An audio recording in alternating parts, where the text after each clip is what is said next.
The United States completed a massive bombing round of 3 of Iran's nuclear facilities, following a week of Israel and Iran continuing to trade blows with one another.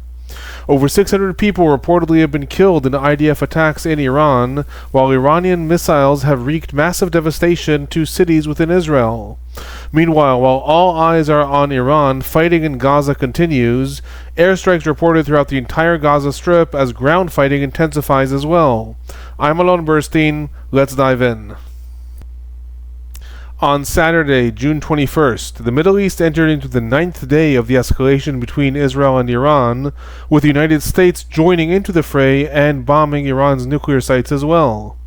The Israeli attack on Iran was launched on the morning of Friday, June 13th, and while there are far too many events to give a daily report on what has happened since then, I'm going to start by giving a general summary of where things are right now. When the attack was launched, Israel declared that its intent was to remove Iran's nuclear and ballistic missile threat to the country. Already during the first waves of airstrikes, the IDF attacked the majority of Iran's nuclear facilities, and these were accompanied by a series of assassinations targeting Iran's military leadership, the command structure of the Iranian Revolutionary Guard, and leading nuclear scientists that were involved in the country's nuclear program. Among others, over the past 9 days, the Israeli military attacked nuclear development plants and research facilities in Tehran, Isfahan, and Karaj, as well as a heavy water development plant in Iraq.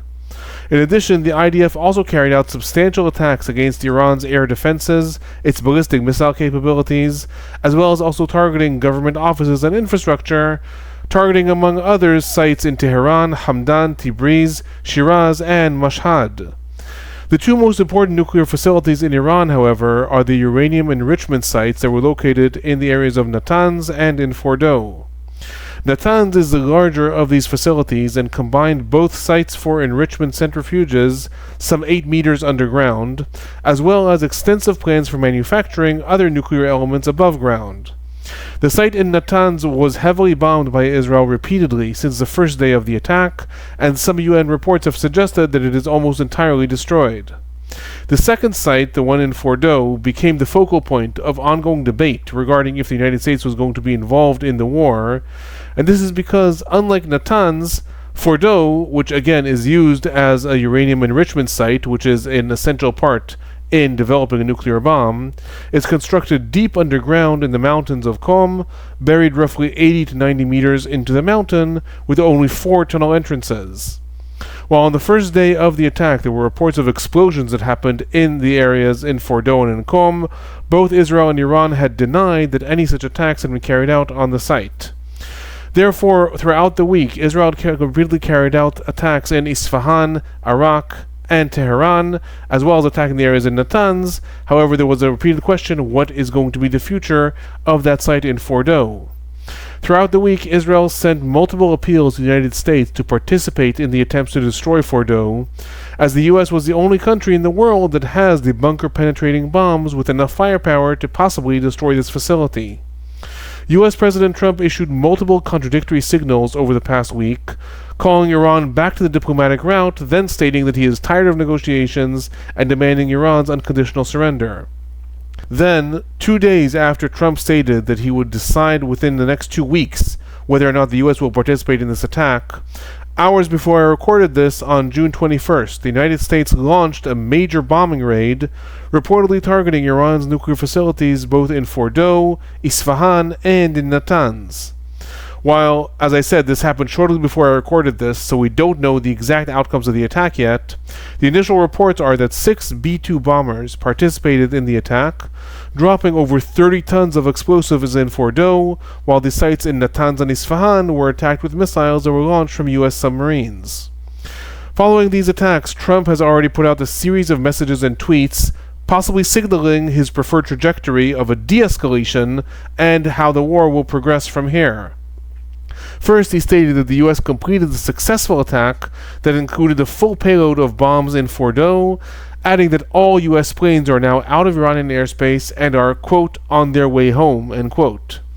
I add that quote because this may indicate that the US is looking at these attacks as a singular event rather than the beginning of an ongoing bombing campaign, with Trump saying rather than that the planes are there and will continue the attack, saying they're actually on their way back to the United States already.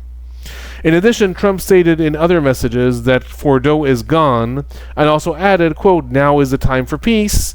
And also, after stating that it's a historic moment for the US, Israel, and the world, he called upon Iran to agree to a deal and to end the war. So again, all this seems to indicate that the United States is trying to signal that it is not actually participating in the war in the sense of beginning an ongoing bombing campaign throughout Iran, but rather this was a singular event. There was also reports really moments before I recorded this in CBS stating that the United States had sent signals and messages to Iran saying that it is looking at these attacks as targeting the nuclear sites, but not as part of an attempt to damage or overthrow the regime in Iran. In Iran, in turn, following these attacks, the official state TV confirmed that the nuclear sites had been bombed.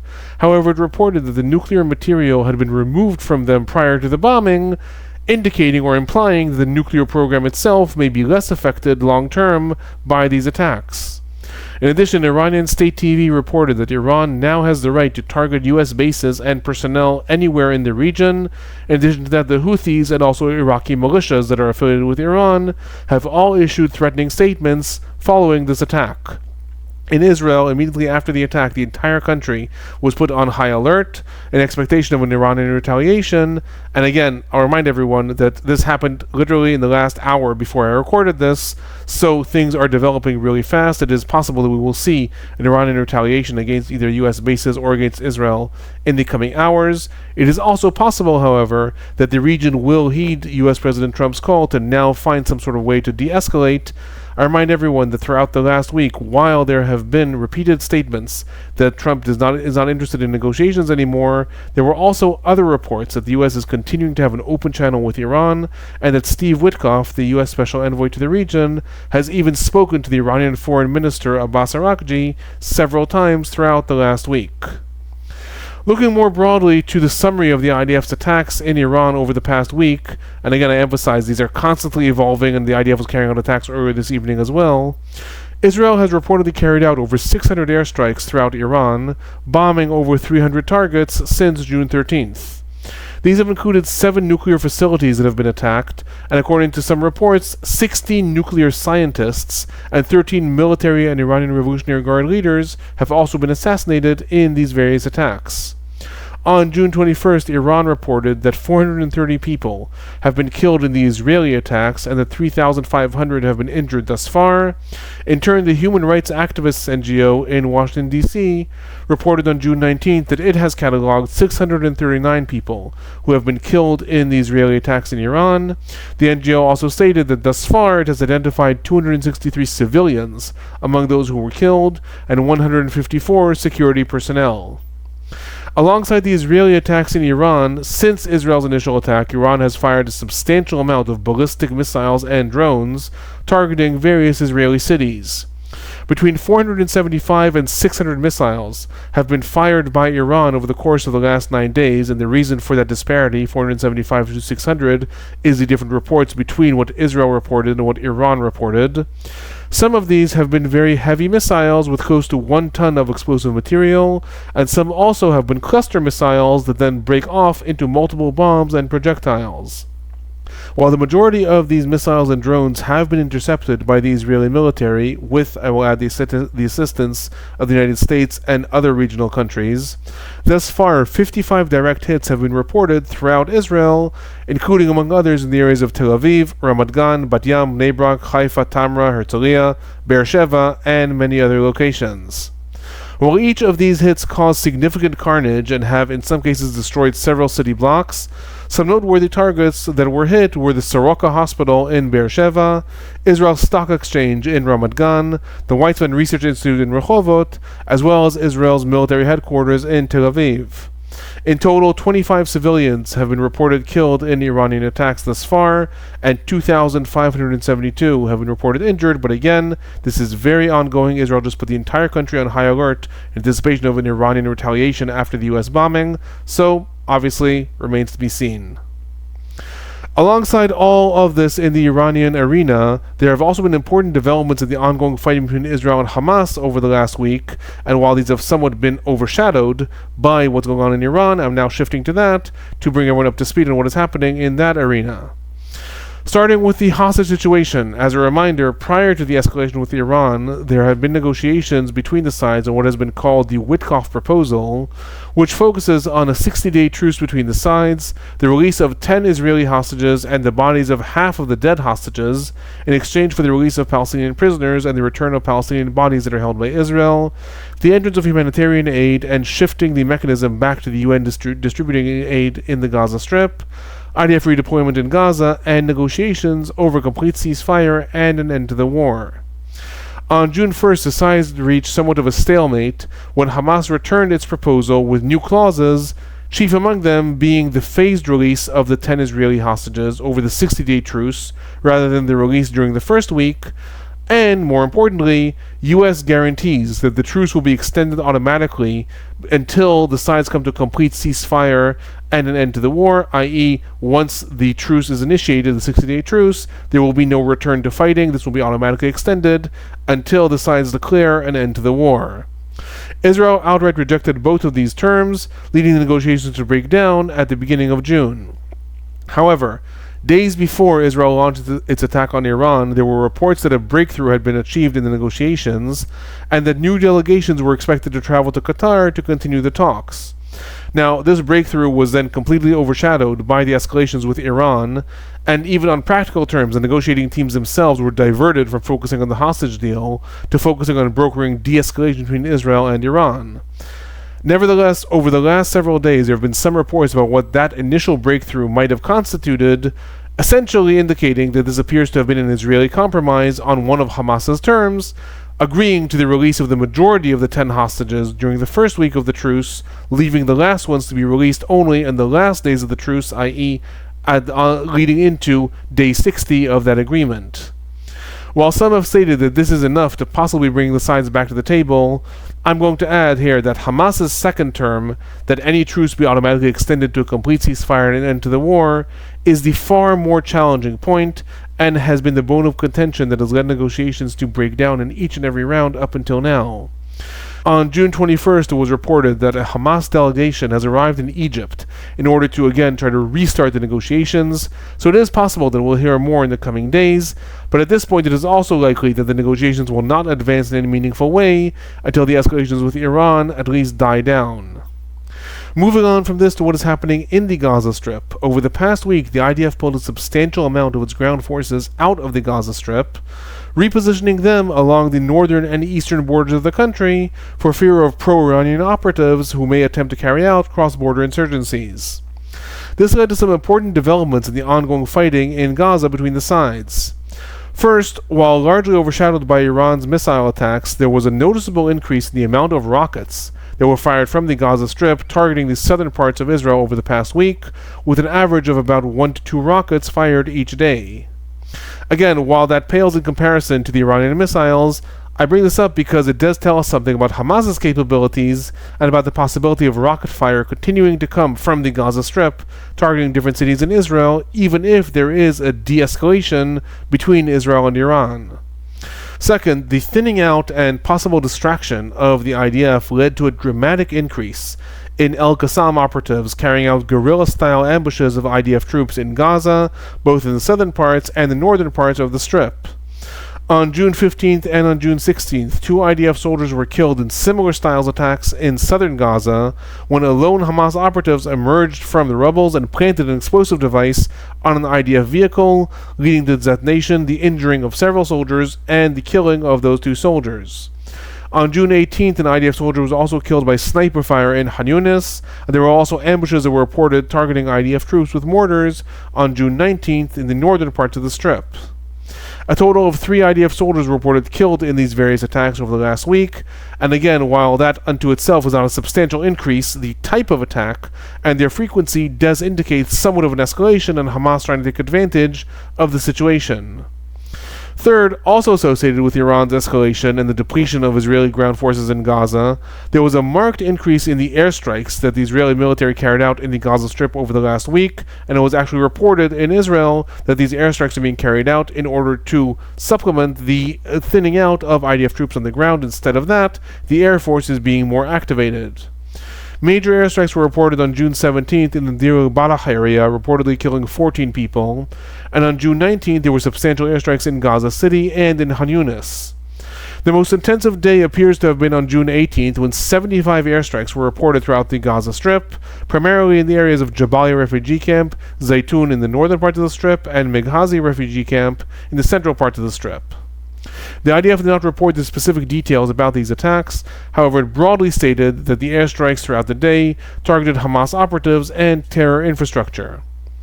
Among these, 2 noteworthy assassinations also took place throughout the last week in the Gaza Strip. On June 18th, Ibrahim Abu Shamala, who was a finance officer of the entire Al-Qassam brigades and a really pivotal figure within the military wing of Hamas, was assassinated. And on June 20th, the IDF reported assassinating Ali Sadi Wasfi Allah, who was the upcoming replacement of Assad Abu Sharia, who was the leader of the Katib al-Mujahideen organization. That was the organization that was responsible for one of the raids on October 7th and the ones that kidnapped the Bibas family. The previous leader had been assassinated at the beginning of June. Now his replacement was assassinated as well. All told, over the past week, over 300 airstrikes were reported throughout the Gaza Strip. The Palestinian Health Ministry in Gaza reported that 409 people were killed throughout the last week in the Gaza Strip. I remind everyone the Palestinian Health Ministry in the Gaza Strip does not distinguish between militants and civilians. It simply accounts for the entire amount of people that have been killed in the Gaza Strip throughout the last week. Israel, in turn, did not report how many terror operatives it estimates were killed during these attacks. Before I conclude, one more facet that I'm going to touch upon is the humanitarian situation in Gaza. After repeated closures and challenges, including both restrictions by the IDF and threats and attacks by Hamas, on June 16th, all 4 distribution centers of the Gaza Humanitarian Foundation, that new foundation that is reportedly sponsored by both Israel and the United States that is distributing food in the Gaza Strip in a new mechanism, began operating all 4 of its distribution centers for the first time. While this has substantially increased the amount of food that is being distributed in Gaza, over the past week, violence surrounding the distribution centers also increased quite substantially. On June 16th, it was reported that 38 Palestinians were killed in incidents near the different distribution sites, and on June 19th, 16 Palestinians were injured near the more northern Netzarim distribution site. In addition, on June 17th, there were 2 incidents that were reported surrounding aid trucks rather than the Gaza Humanitarian Foundation, but rather the trucks delivering aid in the Gaza Strip. One of these was in Khan Yunis, in which an IDF tank reportedly fired at Palestinians that surrounded an aid truck that had gotten stuck, and one was in Gaza City, where a crowd of Palestinians also gathered, attempting to reach an aid truck. 51 people were reportedly killed in that incident in Khan Yunis, and 12 more were reportedly killed in Gaza City. In each of those incidents, the Israeli military reported that the incident is either being investigated or that the Palestinian crowd had endangered the IDF soldiers that were stationed nearby, and this is what led to that gunfire or to the firing of an IDF tank. In total, the activities of the Gaza Humanitarian Foundation has, to a large extent, contributed to alleviating the hunger situation that has been going on in the Gaza Strip. However, once again, this is a specialized mechanism that requires Palestinians to come to the distribution centers rather than bringing aid trucks to the different areas in Gaza, and thus, while Palestinians who can make it to the distribution sites, getting past that violence, are having the hunger situation somewhat alleviated, the other areas in the Gaza Strip, primarily in central Gaza and in northern Gaza, are still experiencing substantial shortages in food supplies throughout the Gaza Strip. That is part of the ongoing negotiations between the sides. We may hear more about that as those negotiations continue. Those are my highlights on the latest developments in the Israel-Hamas War and in the escalation between Israel and Iran. If you find these reports informative, please remember to send them on to anyone who you think might be interested in the war. Hit that like button, subscribe, turn on notifications if you want to know when reports come out. If you have any questions or comments, feel free to leave them in the comment section below. I'm Alon Burstein. I'm a visiting assistant professor and an Israel Institute fellow in the Department of Political Science at Tufts University. Thanks for watching.